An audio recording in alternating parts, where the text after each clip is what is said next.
It is the middle of August. You are standing at your kitchen counter with a knife in your hand and 3 peaches in the fruit bowl going soft in the heat.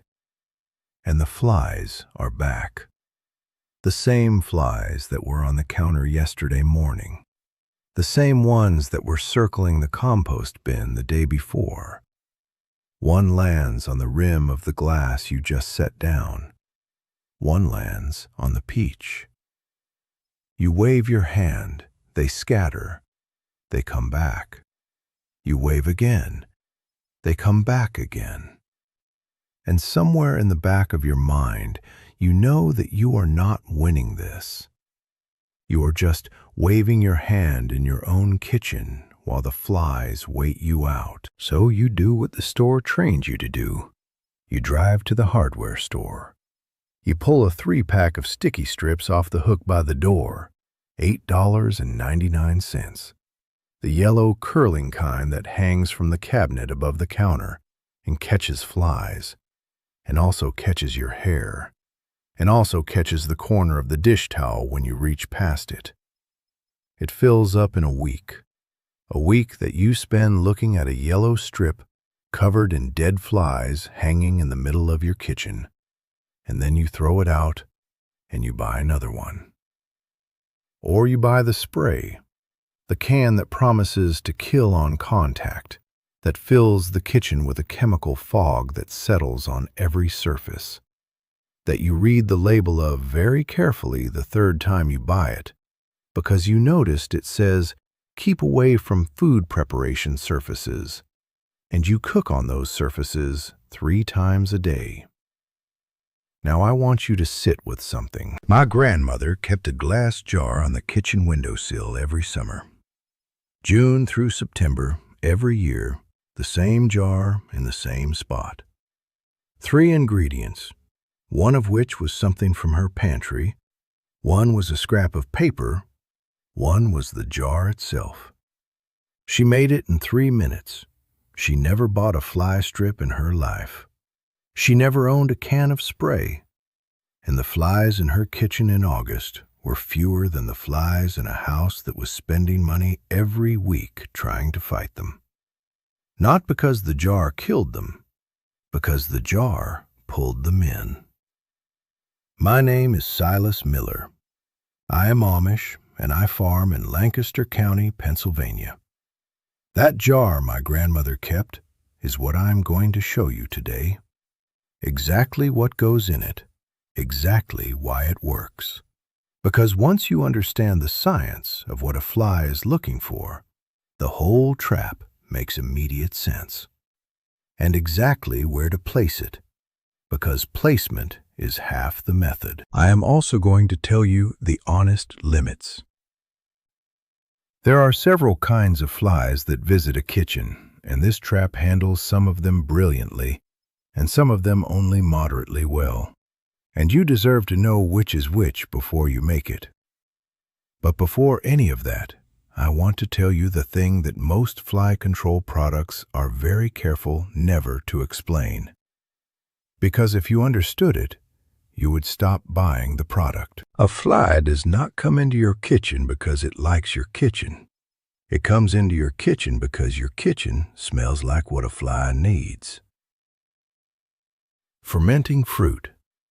The faint sweetness of a ripening peach or a soft plum or an overripe banana. The warm, damp smell rising from the compost bin. The faint trace of sugar at the rim of the jar of honey you left open for a moment. A fly is not wandering in randomly. It is being pulled in by chemistry, by volatile compounds released into the air by fermenting and decaying organic matter, which its sense of smell can detect at concentrations so low you and I cannot register them at all. This is important because it tells you the only way to actually solve the problem. You can kill flies after they are already in your kitchen. That is what the strip does and what the spray does. Both of them require the fly to already be there, already on your counter, already on your fruit. You kill a few, more come in, You kill a few more. The source of the attraction is still there, the bowl of fruit, the compost bin, the warm kitchen air loaded with the smell of summer ripening. And the flies keep coming to it, because that is what flies do. Or you can build something that smells more attractive than your fruit bowl. Something that calls to the fly's sense of smell louder than anything else in the kitchen and draws the fly into it and keeps it there. That is what the jar does. It does not wait for a fly to land somewhere and then kill it. It calls the fly away from the counter, away from the fruit, away from the rim of your glass, into a container it cannot find its way back out of. The jar is a louder signal than the fruit bowl, and once a fly is inside the jar, it is done. Here is the science of why the bait works, and it is straightforward once you hear it. Apple cider vinegar. Real, unfiltered apple cider vinegar with the mother still in it, the cloudy kind, releases acetic acid into the air as it sits. Acetic acid is one of the primary compounds that fermenting fruit produces. To a fly, the smell of apple cider vinegar is indistinguishable from the smell of a pile of the finest overripe fruit. It is, in the fly's perception, the most promising food source in the room. The unfiltered kind with the mother in it releases these compounds more actively than the clear filtered kind, which is why it works better. The difference is real and worth noting when you buy it. The sugar. A small spoonful of white sugar or a few drops of honey stirred into the vinegar accelerates the fermentation process slightly and adds a sweet top note to the scent that certain fly species find additionally attractive. It is not strictly necessary, but it sharpens the bait. The dish soap, a single small drop, no more, breaks the surface tension of the liquid. Without it, a fly that lands on the surface of the vinegar can feel the tension beneath its feet, push off, and fly back out. With the dish soap in it, the surface tension collapses the moment the fly touches it. The fly goes in and does not come back out. One drop. That is all it takes. 3 ingredients: apple cider vinegar, unfiltered, a small spoonful of sugar or a drop of honey, 1 drop of dish soap. That is the bait. Now, the jar and the funnel. And this is the part that makes the whole thing work the way my grandmothers did, rather than the way a bowl of vinegar left open on the counter works, which is less effectively. Take any glass jar, a mason jar, a jam jar, a wide-mouthed pickle jar. Pour the bait into the bottom, about 2 inches of apple cider vinegar, the spoonful of sugar stirred in, the single drop of dish soap.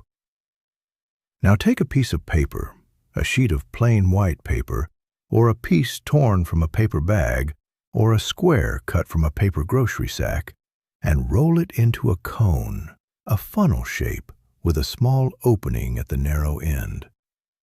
The opening should be about the diameter of your little finger, no larger. Set the funnel into the mouth of the jar so the narrow end points down toward the liquid. If the jar is wide-mouthed, the funnel will rest on the rim on its own. If not, a piece of tape holds it in place. That funnel is the whole trick. A fly following the scent trail down through the top of the funnel has no difficulty entering. The opening is plenty large, the smell is pulling it in, and the fly is motivated. But a fly sitting on the liquid inside the jar, trying to find its way back out, is looking upward at a cone of paper with a small hole at the top. The instinct of a fly trying to escape a container is to move toward the light, upward, toward the bright sky above the cone. The hole at the top of the funnel is small and perfectly centered, And a fly that has been in the vinegar and is walking upward along the inside of a paper cone has almost no chance of finding it. They circle, they walk, they do not find the exit. And in the meantime, the dish soap has been doing its work on any that touched the liquid. My grandmother used a cone of brown paper from the feed sack. I've used a torn piece of the farm supply catalog. You can use any paper that holds a cone shape. The material does not matter. The geometry does. Place the jar on the kitchen windowsill, near the fruit bowl, near the compost bin, wherever the fly traffic is heaviest. Not on the dining table, not where people sit and eat. You want it close enough to the attraction to intercept the flies before they reach the fruit, but not so close to where people sit that it becomes a nuisance. The windowsill is where my grandmother put it for good reason. Flies enter through windows. The jar sits at the threshold and catches them before they make it further in. For a larger kitchen or an open-plan space, 2 jars placed at opposite ends of the room work better than one in the middle. The scent field from each jar overlaps in the center of the room, and there is no dead zone where the flies can settle undisturbed. For the porch, the same jar works without the funnel. Leave the mouth open. On a porch, you want a wider scent spread, and you are less concerned with containing every fly precisely. The open jar on the porch rail catches what is coming toward the kitchen door before it gets there. Replace it every 3 to 4 days when the bait loses its fermentation activity or when the jar fills. For the barn, the chicken coop, the kennel, anywhere that fly pressure is serious, the bait changes slightly. Replace the apple cider vinegar with water and a tablespoon of molasses or a piece of raw meat or a small amount of rotting fruit.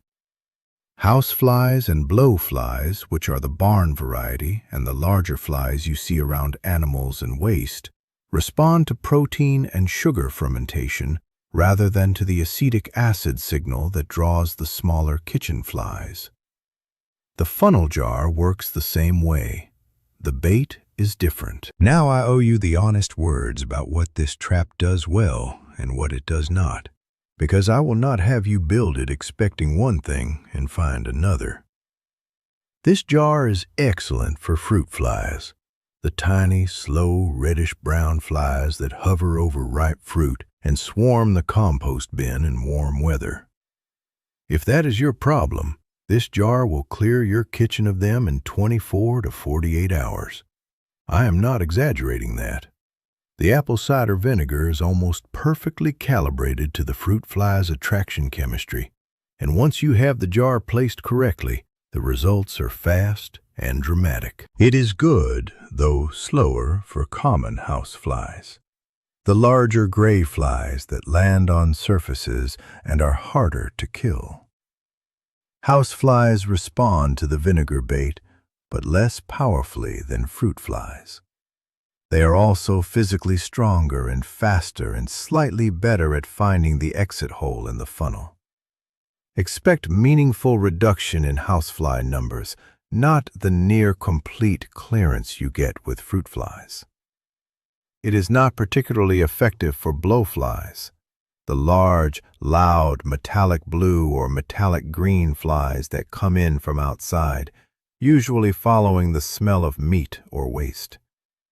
Those want protein bait, and the vinegar jar does not call to them the same way. For blowflies in a barn or around a garbage area, switch to the meat or molasses bait I described a moment ago. Empty and refresh the jar every 3 to 4 days in summer. The fermentation activity of the vinegar peaks in the first few days and drops off after that. A jar that has been sitting for a week is not working as hard as a fresh one. 3 to 4 days. Empty the catch, rinse the jar, fresh bait. That is the whole maintenance schedule. In a very hot kitchen in August, you may find the bait works for 2 days rather than 4 before it needs refreshing. Heat accelerates the fermentation and then exhausts it faster. In a cooler kitchen in September, the same bait might last 5 or 6 days. You learn the rhythm of your own kitchen quickly. Now I want to take a moment, because this is the part that matters, and it is bigger than a jar of vinegar. Think about the sticky strip. You know the one. Yellowing celluloid, coated in a chemical adhesive, rolled into a tube, hanging from a thumbtack above your counter. Ugly as anything you have ever put in a kitchen, filling up with flies and dust and whatever else makes contact with it. Replaced once a week, twice in a bad August. $8.99 for a 3-pack that lasts you 2 weeks. That strip was invented in the late 1800s. The first ones were coated with arsenic. The modern ones use chemical adhesives and sometimes added lures, synthetic pheromones or acetic acid compounds to draw the flies in. Synthetic acetic acid in a chemical lure on a store-bought strip. The same compound that is in the apple cider vinegar you already have in your pantry. They are selling you, in a plastic tube for $3 per strip, a synthetic version of something you have sitting in a bottle on your kitchen shelf that costs $4 a gallon and lasts all summer. That is not a coincidence. That is a business model. Nobody put a patent on apple cider vinegar.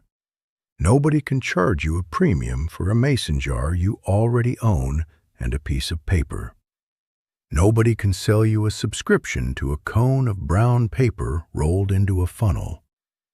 There is no money in the old way, and so nobody teaches it. The strip has a manufacturer. The strip has a distribution chain. The strip has a marketing budget and a shelf position at the hardware store and a little cardboard sign above it that says New Formula. The jar on the windowsill has none of those things.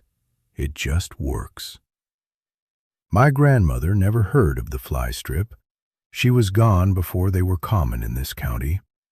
She kept the jar because her mother showed her, and her mother kept it because her mother showed her, going back further than anyone in my family can trace. It was not a secret. It was simply what you did in August before anyone decided there was money in selling you something uglier that worked less well. There is still money in selling you the strip. There is still money in the spray and the plug-in device and the UV zapper and the pheromone lure and the dozen other products on that aisle, all of them solving the same problem at 10 times the cost of a jar of vinegar and a scrap of paper. The jar is still on the windowsill. It has been there the whole time. So here is what I want you to do today. Not this weekend, today. Go to your kitchen. Find a glass jar. Find your apple cider vinegar, the unfiltered kind if you have it. Pour 2 inches in the bottom. Add a spoonful of sugar and a single drop of dish soap. Roll a piece of paper into a cone. Set it in the mouth of the jar and put the whole thing on your kitchen windowsill, next to the fruit bowl, near the compost bin, wherever the flies have been. Come back tomorrow morning. Tell me in the comments what you found. How many flies? What kind? How long it took? What part of the country you are in, and what your August fly situation looks like. Because the stories people share in these comments, the grandmother who did it this way in Mississippi, the farmer who has used it in the barn for 40 years, the person in a city apartment who did not believe it would work and then watched it fill up overnight, those stories reach the next person in a way I never can. And one more question. What other kitchen pest has given you the most trouble? The ants in spring, the roaches in summer, the moths in the grain cabinet in fall. Tell me. Your answers shape the videos I make next, and I read every single one. Next time, since we have been talking about what comes into the kitchen uninvited, I'm going to show you the old way my family keeps grain and dried food, flour, oats, dried beans, completely free of weevils and moths, using the same food-grade powder I showed you in the pest control video, and a few habits that have kept Amish pantries clean for 200 years. It is a short video. It will save you a great deal of frustration and a great deal of thrown-away flour.